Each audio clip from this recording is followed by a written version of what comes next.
straight up Chapter 12 material, liquids and solids. And we did a little bit with gases. We kind of did gases as a drive-by. We didn't spend a lot of time with them. But we're going to do liquids and solids, and we talk about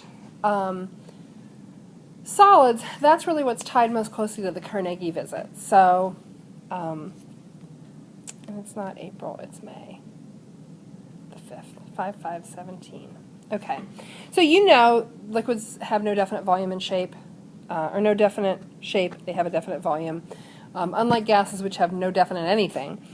And you also know, based on the sort of what do you know, the particles are moving more slowly than a gas. They're moving faster than a solid. This is kinetic molecular theory. It's really foundational. It's so foundational you've known it before you even knew you knew it.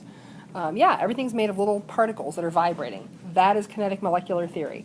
So, these things are going slow enough and they're close enough that the attractive forces between them are effective. In a gas, they're moving so fast and they're so far apart that the attractive forces don't hold them together, so they just keep zinging past one another.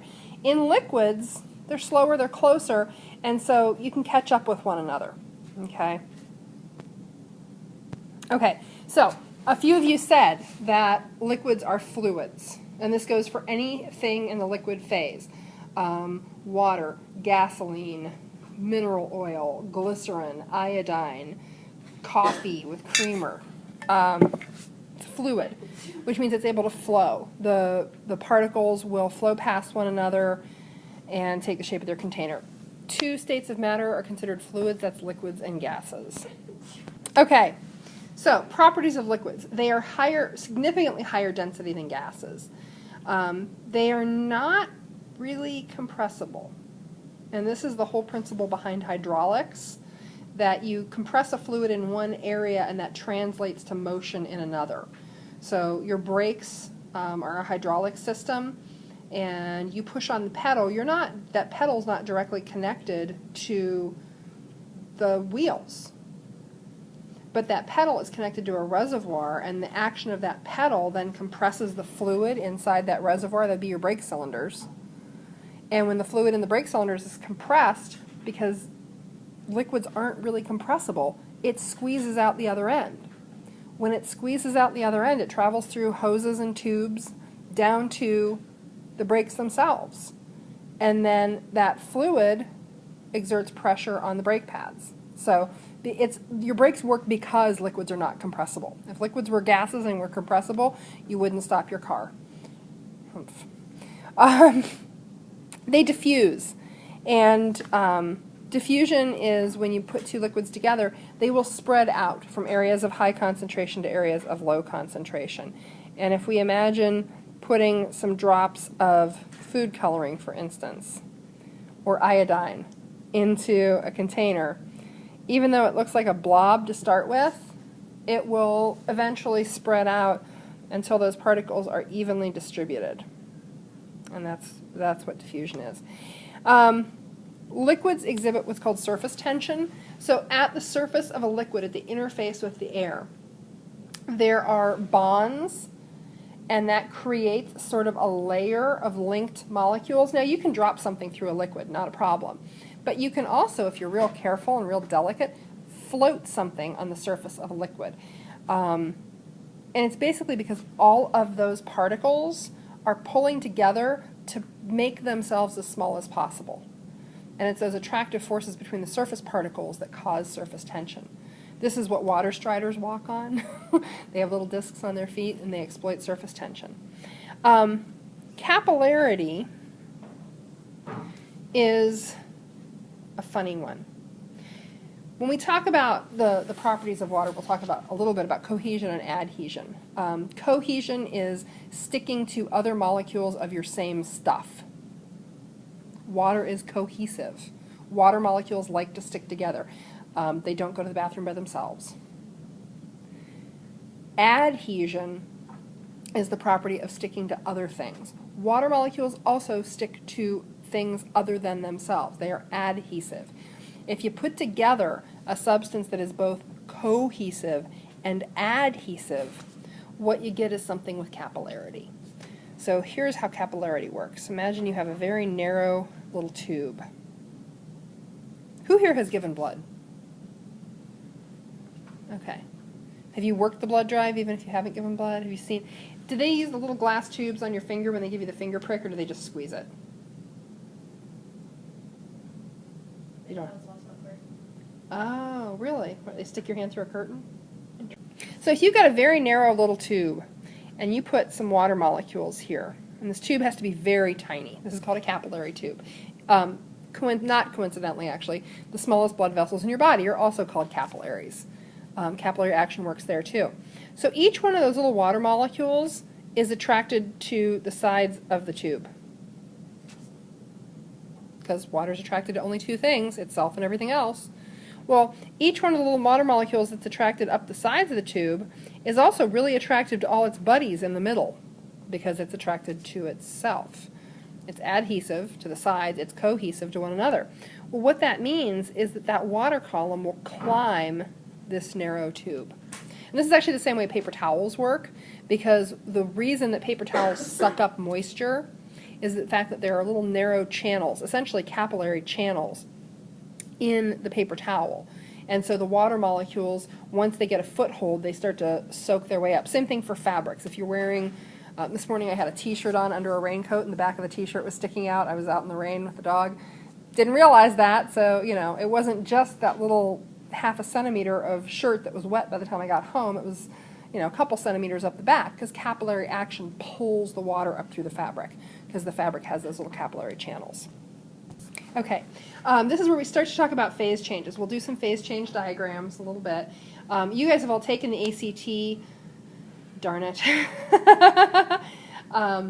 The phase change diagram stuff is one of the things that I have often thought helps the most, that and vapor pressure diagrams, which we also do in this chapter. So, you know most of these. If you are going from a liquid to a gas, that is vaporization. That's the change from a liquid to a gas. Evaporation and boiling are two different things. Do not tell me that the change from liquid to gas is boiling or that it's evaporation, because those are very specific instances of vaporization. Okay? Both boiling and evaporation are vaporization, but they are different. So, if I set a glass of water on the windowsill and I just leave it alone for a month, you know the water level is going to drop. It's going to evaporate. In evaporation, the only place that the water molecules are escaping from is the surface. Okay? Because on the surface, those air molecules occasionally strike them, they get enough energy, they break free into water vapor. I'm free! I'm free! If you take a beaker and you stick it on a burner, and you're setting up a boiling water bath, what's your clue that it's boiling? Bubbles. Yes. Simple answer, but true. Where do the bubbles come from? Bottom or middle? Yeah, once you've got a rolling boil, they actually kind of come from the middle. So, those bubbles are coming out of the body of the water itself. Because when you apply heat, you are giving water molecules that are down in the water column enough energy to escape and propel them. They escape. Why do the bubbles form in the middle? And I am going to assign homework tonight, which is you all have to go home and boil water and watch it.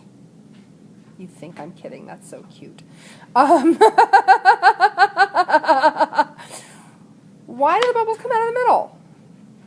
Why do the bubbles rise? What the heck's going on? Did you just say gravity? Oh, heat rises. Well, heat rises, but things that are less dense rise. Which is less dense, liquid water or vapor water? Vapor water.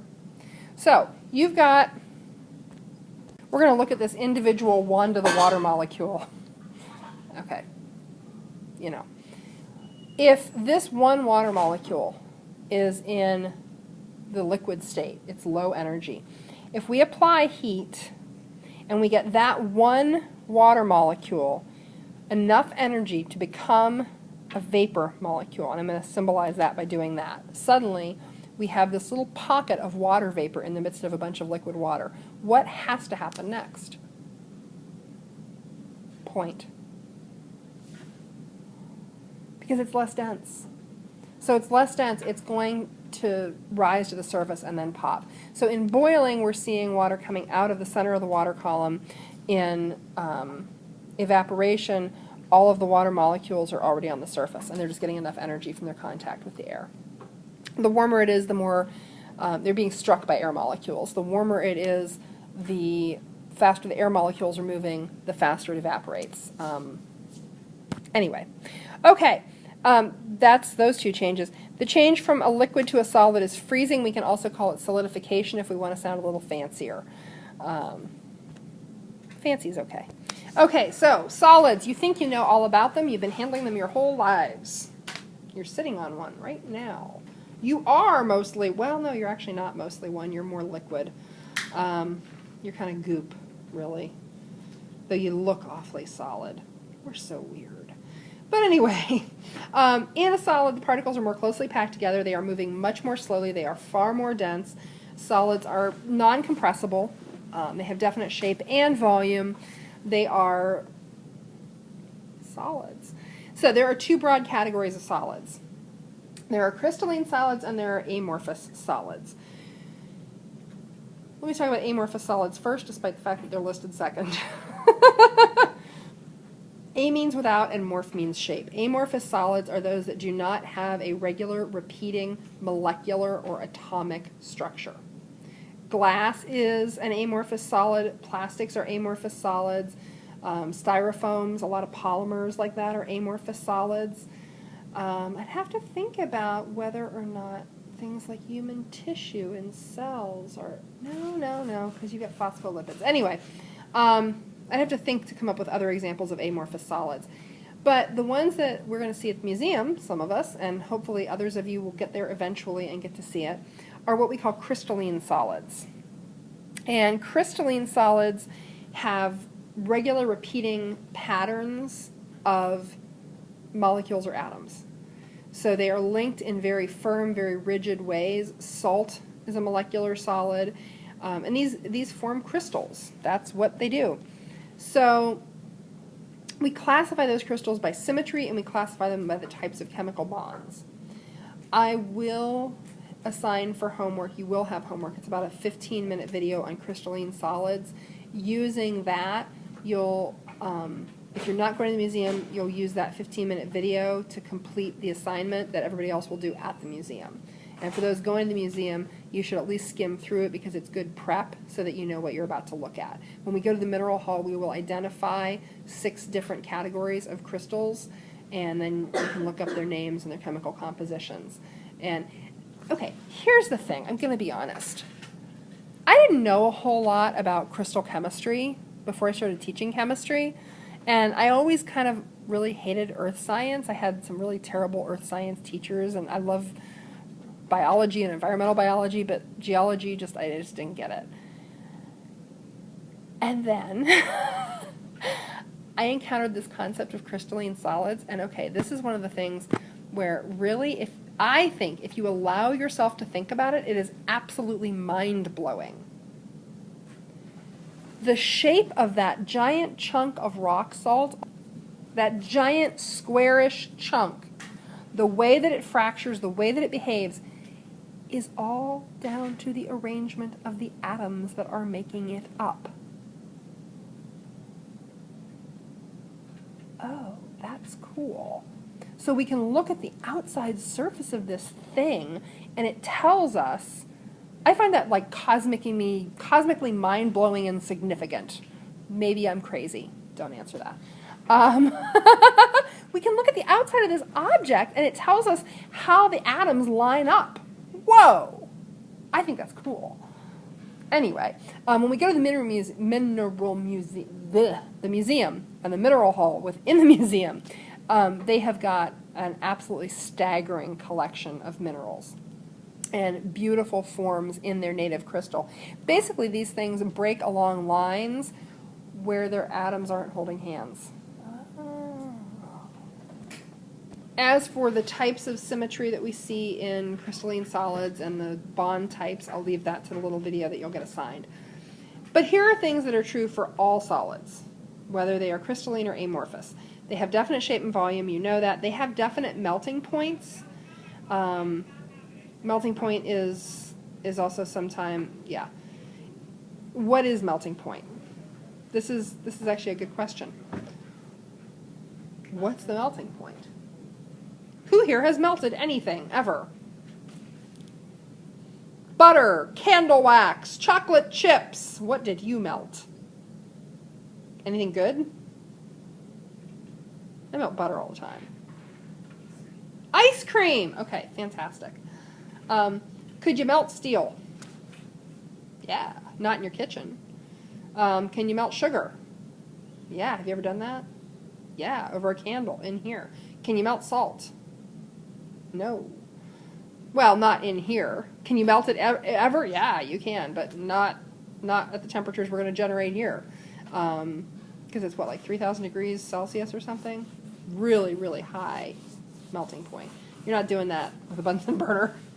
But every single solid has a melting point. Everything that can exist in a solid state has a point above which it goes to a liquid state. What does that mean? Remember, kinetic molecular theory says that all these things are just little particles vibrating around, and the ones in solids are vibrating very slowly, and they're tight together, and the attractive forces between them are close enough to keep them vibrating side by side. They're holding hands. They're not breaking up. So if you're holding hands with your best friend and you're standing on a shaking floor, who's been in a haunted house that has like the shaky floor? Okay.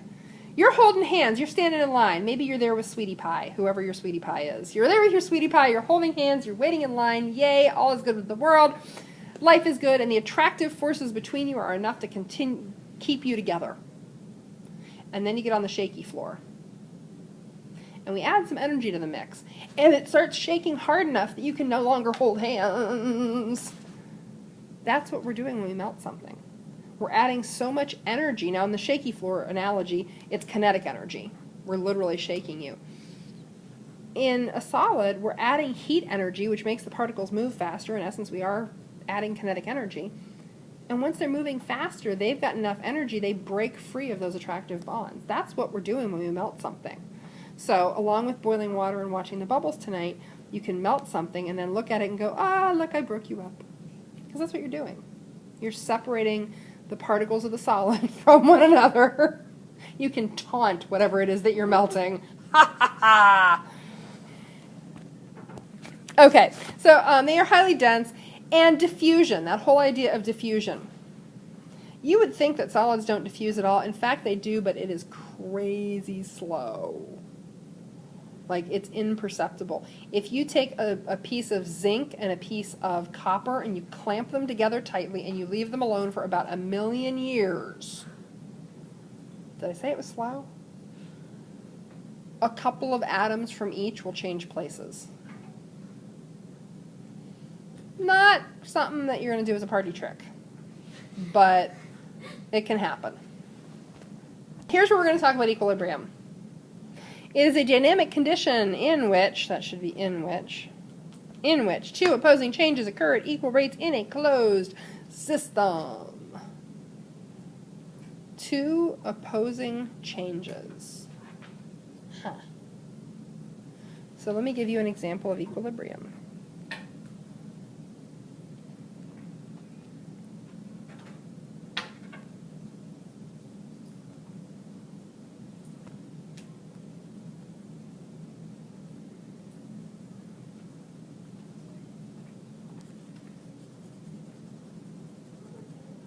You get the picture, right? You know what that is? Ice.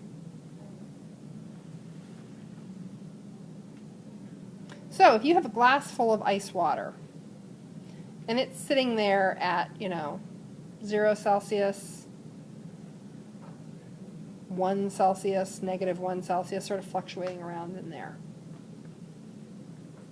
what's happening? What phase change is occurring? So if we have this thing sitting at around 0, what phase change is going to occur to it?